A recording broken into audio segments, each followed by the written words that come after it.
Bonjour à tous et bienvenue sur l'atelier multimédia savoir télécharger sur Internet et même légalement. Ça va être le sujet, le thème du cours, le sommaire. Alors premièrement, ce qu'on va aller voir, le premier titre, ça va être bien sûr et logique. On va aller définir ce que c'est que le téléchargement.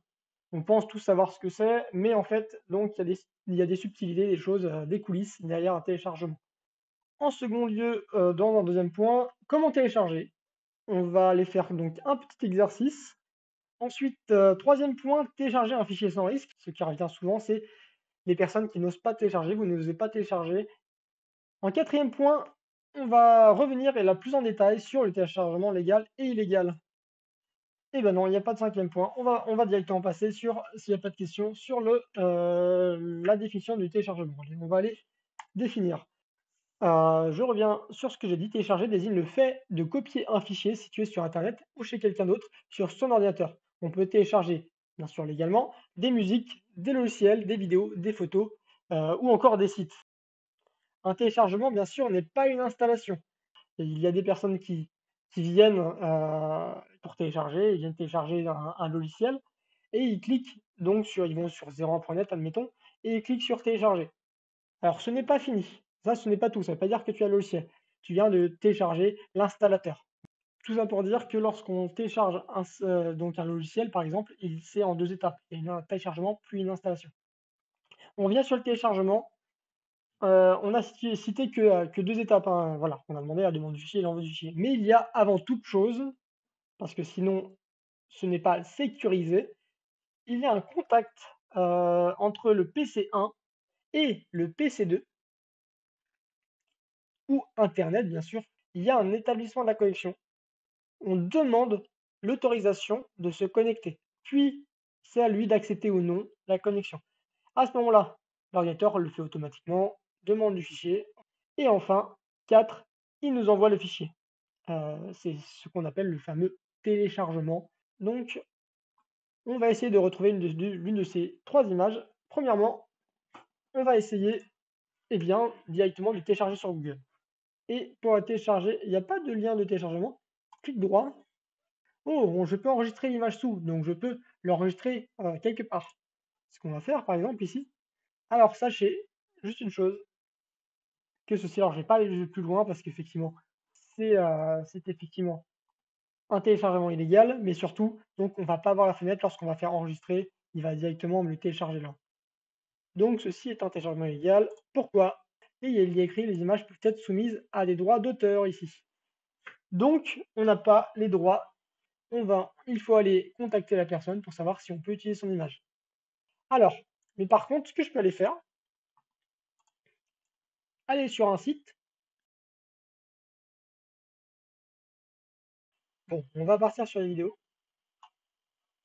Oui, en fait, c'est moi qui me suis. On va aller prendre celle-ci. Et voilà. Donc là, on a directement le téléchargement. Sachez que chez vous, sur Windows, eh bien, il va vous proposer ici la fenêtre, l'une des fenêtres que je vous ai montrées, et exactement celle-ci. On retient tout de même les différentes fenêtres de téléchargement, ce qui est comme une validation. Maintenant, on entame le troisième point qui est le téléchargement d'un fichier sans risque. Premièrement, on va estimer le risque potentiel. Comme j'ai dit ici, donc selon ce que vous envisagez de télécharger, le risque de récupérer un virus n'est pas le même. C'est normal, comprenez bien que le risque est plus élevé avec un logiciel illégal et à l'inverse très faible pour une mise à jour d'un logiciel déjà existant sur votre ordinateur. Deuxième point, on va observer le type de site. Contrôler si le site est suspect ou non. Si vous êtes sur un site de conception simple, vous devriez probablement avoir un risque de vous retrouver à récupérer un virus. Donc, à l'inverse, si vous vous retrouvez sur un site internet dont la facture semble être celle de professionnels, le risque d'être ennuyé est très faible. Avec, bien sûr, ici, on voit une image de Google et avec un petit rectangle rouge qui nous montre un cadenas avec l'adresse HTTP. HTTPS, je dirais. On revient sur Internet, sur notre moteur de recherche. Donc Google, qu'est-ce que je vois? Je retrouve le cadenas ici. Et il me dit effectivement, la connexion est sécurisée. On sait bien que Google sont des professionnels, donc c'est en ça qu'on parlait de conception professionnelle. Maintenant, on va aller voir un site simple. Voilà, parfait. Ouf! Désormais, effectivement, enfin, on tombe sur un site. Donc là, je dis pas parce qu'effectivement, on n'a pas besoin de créer un compte ici. Mais par contre, effectivement, non sécurisé, si on laisse des données, même des traces, n'importe qui pourrait les voler. Ce n'est pas sécurisé. Vous ne devriez pas saisir d'informations sensibles sur ce site, par exemple vos mots de passe ou les informations de votre carte de mémoire, car elles risquent d'être dérobées par des pirates informatiques. Troisième étape, ça va être de vérifier s'il a déjà été téléchargé. Contrôlez si les personnes ont déjà téléchargé le même fichier sur la même plateforme Internet. Après quelques recherches, vous devriez pouvoir trouver un forum dans lequel des personnes exposeront s'ils n'ont pas eu de problème lors du téléchargement. Exactement. Dans l'image, ce que nous voyons, c'est nombre de votes. Alors on voit un 4,5 sur 5, avec 870 votes, 4,6 même. Pour moi, selon moi, le mieux, c'est tout de même d'aller télécharger sur le site officiel, le logiciel.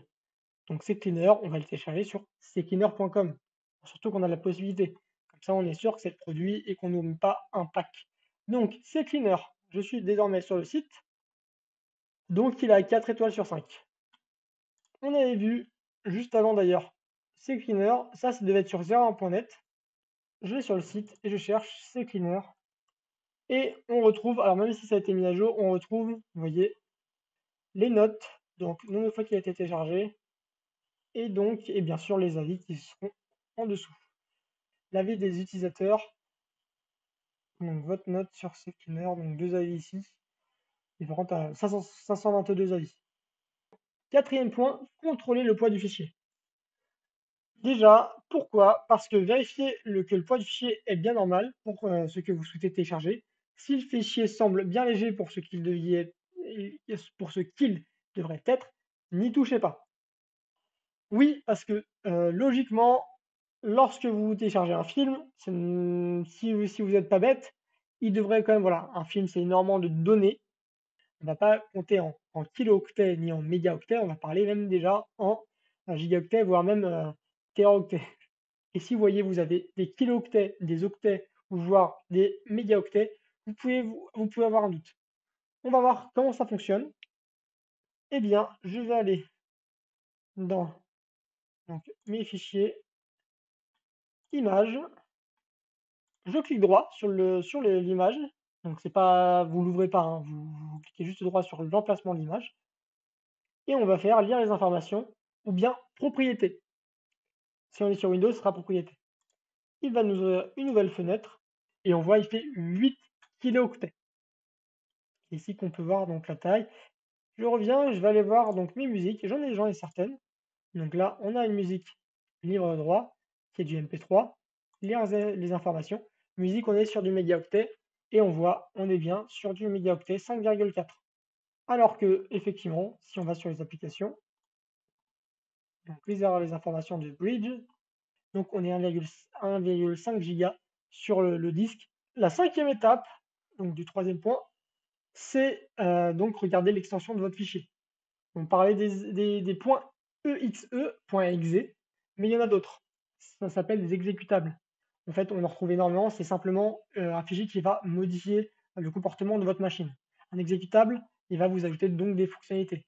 Lorsque vous téléchargez un logiciel, vous téléchargez un exécutable et non pas le logiciel directement. On ne va pas aller voir 1,5 giga. Et l'exécutable, il est très léger. Sachez que tous les fichiers qui ont une extension comme .exe, .bat, .pif et .scr sont des fichiers qui peuvent contenir un virus. Et donc, si vous les lancez, vous vous exposez à ce qu'ils contiennent. Cherchez donc avant de l'activer à le scanner avec un logiciel antivirus. Donc sur Windows, vous allez avoir eh bien, ce visuel-là, clic droit, scanner avec Windows Defender ou bien ça peut être donc votre logiciel antivirus Avast, Note32. Dernière chose, vérifiez si le logiciel a une licence.